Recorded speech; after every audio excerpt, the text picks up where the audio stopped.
Adobe stock সবার জন্য বড় দুঃসংবাদ। কেন সবার অ্যাকাউন্টগুলো ডিসেবল করছে? ভিডিওটা শেষ পর্যন্ত দেখেন। আশা করি আপনি বুঝতে পারবেন বড় বড় অ্যাকাউন্টগুলো কেন ডিসেবল করে দিচ্ছে।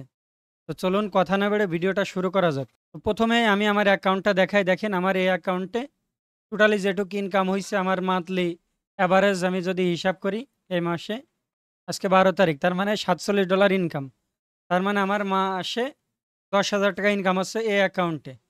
তো ধরেন আমি যদি ঘুমাই ঘুমাই অ্যাকাউন্টে 10,000 টাকা ইনকাম করি, তো সেই অ্যাকাউন্টটা ডিজেবল হলে নিজের কাছে তো অনেকটাই খারাপ লাগবে। তো সবার অ্যাকাউন্ট কেন ডিজেবল করছে প্রমাণস্বরূপ আপনাদের সাথে আলোচনা করব, কেন ডিজেবল হচ্ছে এবং এখান থেকে বাঁচার উপায় কি। প্রথমে আপনাদের একটা জিনিস দেখাই, আমি কেটে দিই।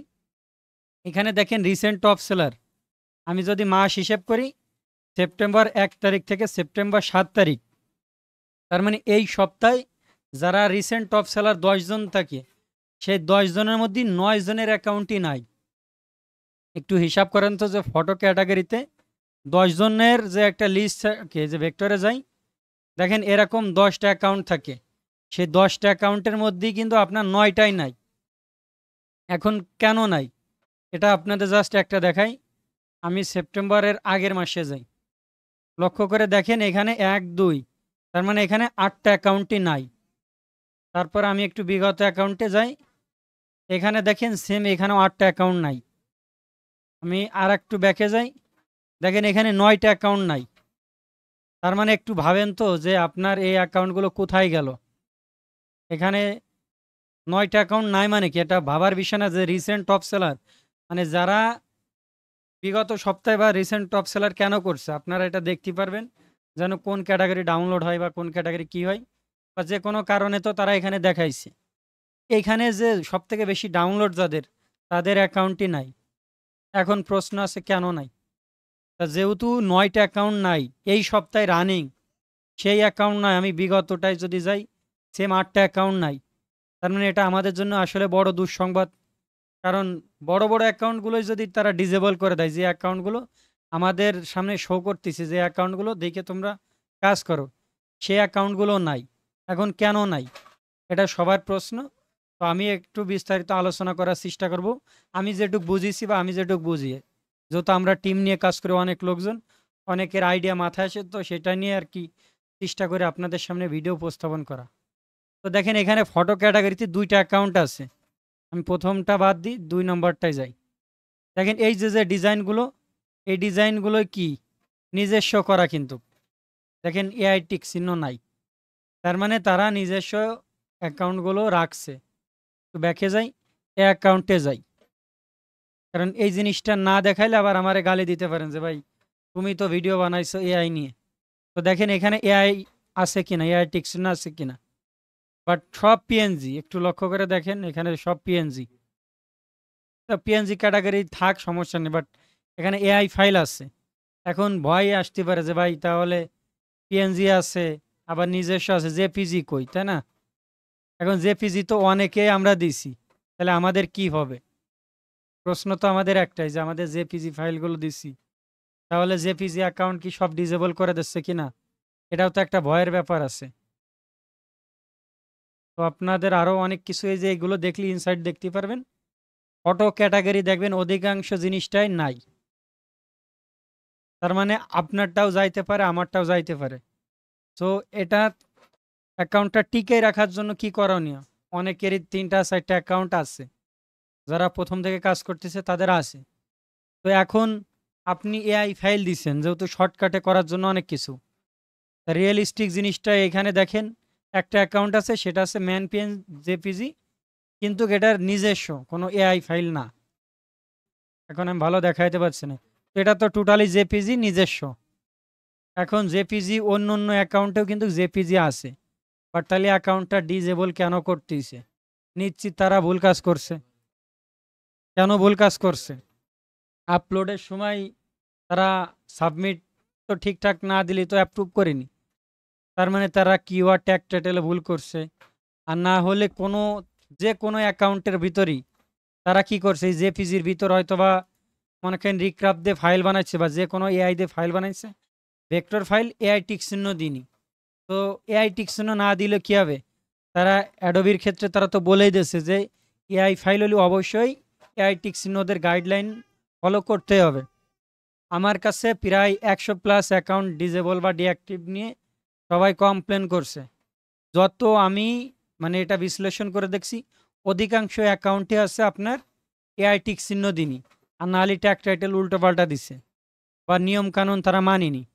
এখন আমি আজকের ভিডিওতে চেষ্টা করব কমপ্লিট, হয়তোবা ভিডিও বড় হয়ে যাবে, তো কিছু করার নেই।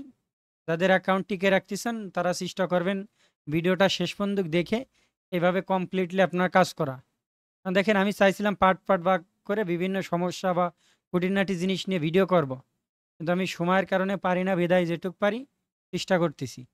এখন এই 9টা অ্যাকাউন্ট নাই, আপনি ভেক্টর ক্যাটাগরিতে যান, দেখেন ভেক্টর ক্যাটাগরি সব অ্যাকাউন্টগুলোই আছে। তার মানে তারা ভেক্টর ক্যাটাগরিরে গুরুত্ব বেশি দিচ্ছে। ইলিস্ট্রেশন ক্যাটাগরিতেও দেখেন আছে।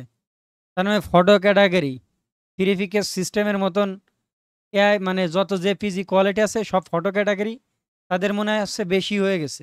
এটা হইতে পারে, কারণ আমি তো ভাই অত এক্সপার্ট না, বা আমি অত ওদের সাথে কথাও বলিনি, আনুমানিক বলতেছি যে ফটো ক্যাটাগরি তাদের কাছে হয়তো বা বেশি হয়ে গেছে, যার কারণে দেখেন ফটো ক্যাটাগরি বেশি অ্যাকাউন্টগুলো নাই, শুধু টপ সেলারে আসছে। মানে আমরা বুঝতে পারছি যে অন্য অন্য অ্যাকাউন্টগুলোও ডিঅ্যাক্টিভ বা ডিজেবল করে দিচ্ছে, যেহেতু দেখেন ফটো ক্যাটাগরিতে নাই। তার মানে আমি ইলিস্ট্রেশন ক্যাটাগরিতে যাই, দেখেন ইলিস্ট্রেশন ক্যাটাগরিতে কিন্তু সবারই আছে। তার মানে ইলিস্ট্রেশন ক্যাটাগরি এবং ভেক্টর ক্যাটাগরি তারা গুরুত্ব দিচ্ছে, ফটো ক্যাটাগরি কম দিচ্ছে। ফটো ক্যাটাগরিতেই আপনি এখন ফাইল দিচ্ছেন মানে রিক্সে পড়ে যাচ্ছেন, বোঝা যাচ্ছে তো এটাই। বাট এখন কার অ্যাকাউন্ট কখন ডিজেবল করবে এটা বলা মুশকিল, কারণ অ্যাডোবির মন বোঝা তো দেখছেন যে হুটহাট করে এক এক সময় আপডেট নিয়ে আসে। এখন দেখেন এটা যে আমি ভাবছিলাম হয়তো বা সার্ভার সমস্যা, নেট সমস্যা, যাক কোন একটা সমস্যা যেখানে হচ্ছে। এখন আপনি এটা বাঁচার উপায় কি, বা অ্যাকাউন্ট ডিঅ্যাক্টিভ হবে না কি করলে? আপনার অ্যাকাউন্টে যা দিয়েছেন তো দিয়ে ফেলছেন, কিছু করার নাই। ফটো ক্যাটাগরি দেন বা ইলিস্ট্রেশন দেন বা ভেক্টর দেন, দিয়ে ফেলছেন। নতুন যদি কারো অ্যাকাউন্ট থাকে এবং যারা নতুন কাজ করতেছেন, তারা অ্যাকাউন্টে আমি যে প্রসেসে যা বলতেছি এভাবে আপনারা কাজ করলে আশা করি অ্যাকাউন্টটা ডিজেবল বা ডিঅ্যাক্টিভ হবে না। তো আমি এগুলো কেটে দিই যেহেতু প্রমাণস্বরূপ দেখানো যায়। দেখেন এটা রিয়েলিস্টিক ছিল, এখানেও দেখেন সব রিয়েলিস্টিক জিনিস তারা দেশে। আমি এটা কেটে দিচ্ছি। এখন আমি এই যে একটা ছবি দেখেন, এই ছবিটা আমি এখানে রাখছি, এই ছবির থেকে প্রম্পট বানাইছি, এই প্রম্পটটা আমি এনতে কপি করছি। এই সিএসবি প্রো এটা হয়তো বা অনেকে জানেন, আমাদের নিজস্ব ওয়েবসাইট, এটা আমরা ফ্রিতে করে রাখছি। তো এইটা আমি রিক্রাফটে গেলাম। রিক্রাফটে কেন গেলাম? কারণ হয়তো বা অ্যাডোবি স্টকের ইনসাইট দেখলে বুঝতে পারছেন যে ভেক্টর ক্যাটাগরির একটা ফাইলও রিজেক্ট ওইভাবে এখন করতেছে না। এই জিনিসটা আসলে অনেকে কোনো ইউটিউবার বলতেছে না যে ভেক্টর ক্যাটাগরি আপনার অ্যাপ্রুভ হচ্ছে বেশি, কারণ জেপিজি পিএনজি এখন অ্যাপ্রুভই করতে চাচ্ছে না, খুব কম। কিন্তু ভেক্টর নিজস্ব ভেক্টরটা বেশি অ্যাপ্রুভ করতেছে। ভেক্টর এআই তো মনে করেন কম, বাট নিজস্ব ভেক্টরটা একটু বেশি করতেছে। তো চাইলে আমি যে মেথডে দেখাবো এই মেথডে আপনি করবেন। তো আমি এই প্রম্পটটা আমার এখান থেকে কপি করলাম, জাস্ট এটা কপি করলাম, এখন রিক্রাফটে গেছি। এটা দেখেন সেম প্রম্পটই, আমি এই জিনিসটা দিয়ে আমি এটা বানাইছি। এটা আর এটার মধ্যে পার্থক্য কি বলেন? আমাদের যে ওয়েবসাইটটা দেখেন প্রমোশন করি, যেহেতু আমরা ফ্রিতে দিচ্ছি, এইটা ছবি আর এটা ছবি সেম। তো এটা আমি তৈরি করছি এই যে প্রম্পট দিয়ে। আমি যদি আবারও ক্রিয়েট করি হয়তো বা একটু চেঞ্জ করবে। তো দেখেন এটা চেঞ্জ করছে। তো ধরলাম আমি এই জিনিসটা ক্রিয়েট করছি, এখন কি করব? আমি এই ফাইলটারে এক্সপোর্ট করব। এক্সপোর্ট আপনার যে সাইজ আছে দেখেন 1024 বাই 1024, আপনারা সিঙ্গেল যদি দেন কোয়ালিটি কিন্তু সুন্দর। আমি এই যে দেখেন আইকন কোয়ালিটি, আমি এই মডেলটা একটু বেশি ব্যবহার করি, আইকন মডেল দিয়ে আর কি আমি কাজ করছি। আর অধিকাংশ দেখবেন কিছু কিছু ইউটিউবার এই শিলুইটি ভরে ফেলাই দিয়েছে মার্কেট প্লেস। তো আমার ওই শিলুইটি পছন্দ হয় না, কারণ সেল কম আসে, ওটার কারণে বেশি, কারণ মার্কেটে অতিরিক্ত হয়ে গেছে শিলুইটি ডিজাইন। তো আমি এটা এক্সপোর্ট করব এসবিজি আকারে, জাস্ট আমি এক্সপোর্ট দিলাম। এখন দেখেন এটা এক্সপোর্ট হয়ে গেছে। আমি এটা ফাইল লোকেশনে যাই, এখন এটা চলে আসছে, আমি অ্যাডোবি ইলাস্ট্রেটরে নিয়ে যাই। তো দেখেন আমি এইখানে এই ছবিটা নিয়ে চলে আসছি। এখন এটা আমি একটু বড় করি। বড় করে আপনাদের একটু দেখাই। যে দেখেন এখানে এলিমেন্টগুলো আমি যদি এটা বড় করি, দেখেন তো এখানে কোনো ভুল আছে কিনা এই ছবিতে? এখন এই জিনিসটা কোথাও ভুল নাই। কার মানে কি? আপনি এরকম সিঙ্গেল এলিমেন্টগুলো যদি আপনি নিয়ে কাজ করেন, তাহলে আপনার কি হবে না? কোনো ভুল থাকবে না। আপনি যদি বড় এলিমেন্ট নিয়ে কাজ করেন, ভ্যারাইটি জিনিস থাকে, তখন দেখবেন বিভিন্ন শেপ ঠিক নাই, বিভিন্ন ভুল থাকে। তো এখন আমি এই জিনিসটা করছি। এখন এটা আমি একটু মনে করেন হালকা একটু বড় করলাম। এটা একটু আমি হালকা বড় করি। ব্যাস এটা রয়েছে। আমি এটা এখানে রাখলাম। এখন এটার কালারটা মনে করেন আমার লাল, আমি আর একটু বাড়াই দিতে পারি। আমি এটার রয়েছে এটাই দিলাম। তবে আমি একটু চেঞ্জ আপ করি। ফুল লাল দিয়ে দিলাম। ব্যাস আমি এটা এরকমই রাখলাম। এখন এই জিনিসটা যদি আমি আর্টবোর্ড মনে করেন কত আছে? 4000 বাই 4000, ঠিক আছে। এখন আমি যদি এটা সুন্দর করে অ্যাডোবি স্টক বা শাটারস্টকে আপলোড দিই, তার মানে এটা আমার নিজস্ব ফাইলে গেল। আমি কি তৈরি করছি? কি এআই ফাইল। এখন এই যে এটা দেখেন আমি যেহেতু রিক্রাফট দিয়ে তৈরি করছি, এটা আমি এখানে সরাই নিয়ে গেলাম। তার মানে এখানে ভেক্টর হয়ে গেছে। যেহেতু আমি এসভিজি আকারে করছি অ্যাডোবি ইলাস্ট্রেটর আইনে, এখন দেখেন এটা ভেক্টর হয়ে গেছে। তার মানে কোনো ডিজাইনার যদি মন চায় যে আমি এটা হলুদ কালার করব, সে কিন্তু করতে পারতেছে। ঠিক আছে, এখানে আমি দিলাম।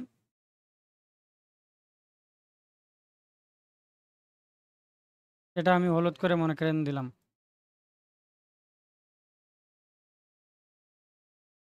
ব্যাস। এখন কোনো ডিজাইনার যদি মন চায়, সে কি করতে পারবে? এখানে হলুদ করে দিয়ে কাজ করতে পারবে। তার মানে এটা ভেক্টর হয়ে গেল। এখন এই মেথডই আমি হয়তোবা দেখছেন যে আমি আমার একটা শাটার স্টকে মাত্র 3টা ফাইল দিয়ে আমার ভালো পরিমাণ সেল আইছে। এটা আমি এই মেথডেই কিন্তু করছি, আমারই কিছুই না। এই মেথডই যদি আপনি কাজ করে অ্যাডোবি ইলাস্ট্রেটর, আমি এটা মনে করেন সেভ দিলাম। সেভ দিয়ে রাখি জাস্ট ইপিএস সেভ। এখন দেখেন আপনার এখানে কত দিতে হবে? অবশ্যই 10 অথবা ইসে দিলেন। তো 10 দিয়ে আমি ওকে দিয়ে সেভ করে দিলাম। এখন এই জিনিসটা আমি শাটার স্টকেও দিতে পারবো, অ্যাডোবি স্টকেও দিতে পারবো। তো এই মেথডে আপনারা কি করবেন? ভেক্টর করবেন। এখন যে ভুলটা হয় লোকজনের, সেটা আমি একটু বলি। এখানে আমি যাই, যাওয়ার পরে এখানে আপনি কি নেবেন? পিক্সেল নিলাম, নেওয়ার পরে এখানে আমি 4000 বাই 4000 দিলাম। সবসময়ের জন্য আমি এটা নিয়ে কাজ করি, কারণ এক জিনিসটা আমি বিভিন্ন প্ল্যাটফর্মের জন্য আমি দিতে পারি। তো এখানে আমি রাখছি 4000 বাই 4000। এখন আপনার অধিকাংশ স্ক্রিপ্ট এবং যারা অটোমেশনে কাজ করেন, তাদের ভুল থাকে কোন জায়গায়? এই যে CMYK কালার, মানে আপনি যে ছবিটা প্রিন্ট দেবেন সেই কালার থাকে। তো আপনার এখানে কি করতে হবে? RGB কালার দিতে হবে। এই জিনিসটাই সব থেকে বেশি ভুল পাইছি। এটার কারণে ভেক্টর ফাইলে রিজেক্ট করার বা ওই যে নিয়ম কানুন আছে, সেটা আপনি আপলোডের সময় দেখবেন তারা বলে দিয়েছে অ্যাডোবি স্টক RGB কালার হবে। তো অবশ্যই আপনি এখানে RGB কালার দিবেন। দেওয়ার পর আপনি ক্রিয়েট করবেন। আর এআই টিক চিহ্ন যদি আপনি এসভিজি ফাইল সরাসরি মনে করেন, আমি যদি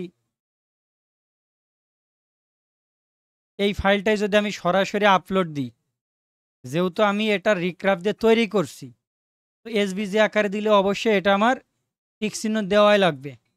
আর আপনি যদি কারেকশন বা নিজস্ব ক্রিয়েটিভিটি মন দিয়ে মনে করেন কালার গ্রেডিং বা নিচেই কোনো কিছু করেন, সিম্পল আমার এখানে যে ছবিটা ছিল এই লালটা আমি যদি এখানে বড় করি, হলুদ করি, যা খুশি এরকম বা কাতাড়া যা খুশি করি, তখন তো আমার নিজস্ব হয়ে গেল। তো তখন আপনি দিলে এআই টিক চিহ্ন না দিলেও সমস্যা নেই।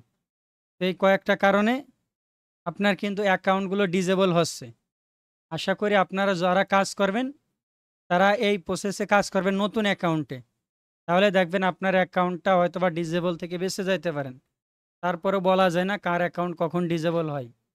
কারণ অ্যাডোবি স্টকের মন বোঝা সে গানের মতন, তো মন সহজে বোঝা যায় না আর কি। এখন তারপরেও দোয়া করে যেন কারো অ্যাকাউন্ট ডিজেবল না হয়। কারণ শখের অ্যাকাউন্ট আমি প্রথম থেকে বলে আসছি যে আপনারা ভুল করবেন না। কারণ ভুল করলে আপনার অ্যাকাউন্টটা ডিঅ্যাক্টিভ বা ডিজেবল হবে। এরপরেও যে আপনার রিজেকশন, অতিরিক্ত রিজেক্ট হলে ঝামেলা হইতেই পারে। কারণ আমি একটা ভিডিওতে দেখাইছিলাম যে আপনার ফাইল অ্যাপ্রুভ হয়েছে 1800, রিজেক্ট হয়েছে 18,000। তো তার অ্যাকাউন্টটা তো নষ্ট হওয়ার সম্ভাবনা থাকবেই, অথবা তারটা র্যাঙ্ক করবে না যে কোনো, যেহেতু তারা নিয়মটা কেন রাখছে যে রিজেক্ট হলে আপনার দেখাই দিচ্ছে। তো এসবের কারণ আছে, চেষ্টা করবেন। আমি যে মেথডই দেখলাম যে রিক্রাফট দিয়ে বা যে কোনো এআই দিয়ে তৈরি করে ভেক্টর তৈরি করবেন। যেহেতু আপনার ভেক্টর অ্যাকাউন্টগুলোও দেখেন কোনো মান্থের বা কোনো তারিখে একটাও ডিজেবল করিনি, একটু লক্ষ্য করে দেখেন। কারণ ভেক্টরের একটা কদর অন্যরকম। কিন্তু আমি দেখাইছি সবসময় জন্য এআই ফাইল। কারণ ভাই আমি নিজে ব্যস্ত থাকি বা আমি চেষ্টা করছি যারা শর্টকাটে কিছু ইনকাম করতি। এখন আমরা যদি অ্যাডোবি ইলাস্ট্রেটর শিখাইতে চাই, আপনারা শিখবেন না। কারণ আপনার শর্টকাট জিনিসটা করবেন। তারপর আমরা এখন থেকে চেষ্টা করব নিজস্ব স্কিল ডেভেলপ করার জন্য, ডিজিটাল মার্কেটিংয়ের জন্য রবি অ্যাড এক্সপার্ট, তারপরে মাইক্রো স্টক সাইটের জন্য আরটি স্টক, এরকম ইউটিউব চ্যানেল আমরা ভাগ করে নিচ্ছি যেন অ্যাটলিস্ট সবাই সঠিক একটা গাইডলাইন পাই। আশা করি সবাই বুঝতে পারছেন। এরপরে আর একটা জিনিস, আমাদের যে রবি টেকনোলজি এই যে এআই স্টোর, এটা নিয়ে আমরা এই ওয়েবসাইটটা লঞ্চ করতেছি। কারণ দেখেন আমি নিজে প্রতারিত হয়েছি। এখন এই হাসির একটা ব্যাপার যে গতদিন নিজেই আমি এই যে ক্যানভা প্রো কিনে আপনাদের হয়তো বা দেখছেন ফ্রিতে দিই। এই জিনিসটা আমরা কিনে কিনে ফ্রিতে দিই। আমি তারে বলছি যে ভাই আমরা ফ্রিতে দিই, তো সেই হিসেবে সে আমার টাকাটা মেরে দিয়েছে। তো আমি চাই না যে আমাদের লোক হয়তোবা অনেকে আমাদের থেকে এই যে রিক্রাফট, ফটোরম, আইডিওগ্রাম, চ্যাটজিপিটি, ফটোরম যত সফটওয়্যার পেইড আমাদের থেকে নিচ্ছেন, কেউ তো বলতে পারবেন না যে ভাই আপনার টাকা মেরে দিচ্ছেন বা সমস্যা দিলে আমি সমাধান করতেছি না। কারণ আমার অ্যাডমিন প্যানেল হয়তোবা তারা আপনার সাথে খারাপ ব্যবহার করতে পারে, বাট আমি তো এটা করতে পারি না। কারণ আমি যদি করি তাহলে আপনি আমার নামে দুর্নাম বলবেন বা যাই হোক। আমি চাই না আমাকে কেউ গালি দিক বা বেশি কথা বলুক। তো আমরা এখানে আরও অনেক সফটওয়্যার নিয়ে আসবো যেন অ্যাটলিস্ট কেউ প্রতারিত না হয়। এরপরেও আমরা মার্কেটের সাথে আলোচনা করে দেখছি যে আমাদের এআই দাম বেশি কিনা, বা এটা নিয়ে আমরা রিভিউ করছি। প্রত্যেকটা সফটওয়্যার এবং এআই দাম কমাবো, কারণ আমাদের অর্থ লাভের দরকার নাই। তো এইসব লাভের টাকা মনে করেন আমি খাই, আর এই যে ওয়েবসাইট বা এক্সটেনশন যেসব যা করতেছি এগুলো আর কি ফ্রিতে দিচ্ছি। কিছু ফ্রিতে, কিছু পেইড। মনে করেন উপরে আমি ফ্রিগুলো দিলাম, নিচেই পেইডগুলো দিলাম। যার যেটা প্রয়োজন, ফ্রিগুলো হলে তো সে আপনি ডাইরেক্ট ফ্রি নিতে পারবেন, পেইডগুলো হলে আপনার আমাদের কাছ থেকে এটা কিনে নেওয়া লাগবে।